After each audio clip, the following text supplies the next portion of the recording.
Alors je comptais présenter l'omnibus Namor de Burn en une fois et je vais le présenter en deux fois.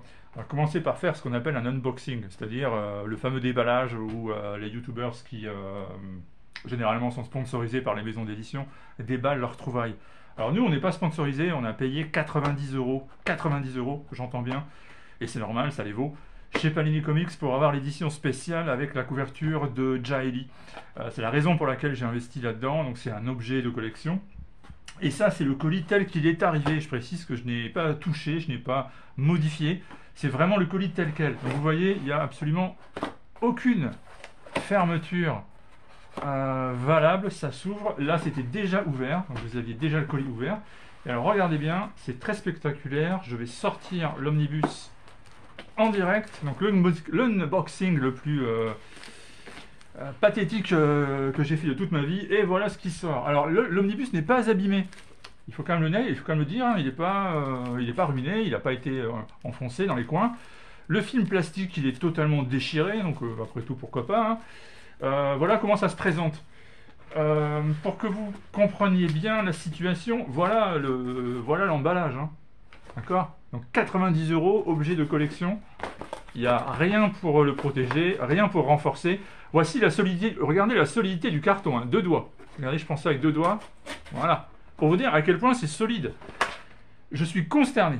Je suis consterné. Ça a mis 8 jours pour arriver. Le colis est resté bloqué pendant 8 jours dans la ville de Nice. Il a tourné dans la camionnette de GLS. GLS, transporteur à fuir comme la peste. Fuyez comme la peste GLS.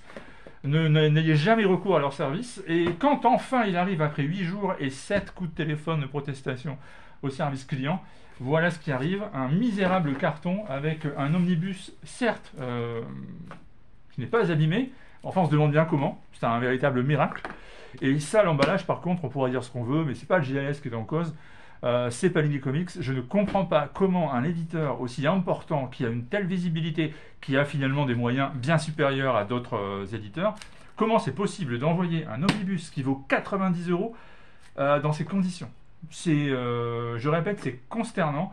GLS, par contre, c'est pas si consternant. Ce sont des incompétents notoires. Allez faire un tour sur Internet, vous verrez, tout le monde s'en plaint. Donc finalement, c'est pas étonnant. Et donc voilà, donc pour vous dire qu'on commence par, cette première vidéo sur l'unboxing.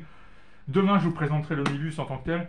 Mais je suis très très très très déçu de comment ça s'est fait. Je suis très remonté d'ailleurs, parce que c'est quand même incroyable. Et c'était le premier achat d'omnibus à couverture inédite de ma vie sur les services en ligne de Panini. Et c'était le dernier, parce que bon, cette plaisanterie, j'ai pas envie qu'elle se reproduise. Donc un bon conseil à tout le monde, réfléchissez à deux fois avant de faire des commandes en ligne sur le site de Panini. Et surtout, si vous voyez GLS, fuyez comme la peste. À demain pour l'omnibus en tant que tel.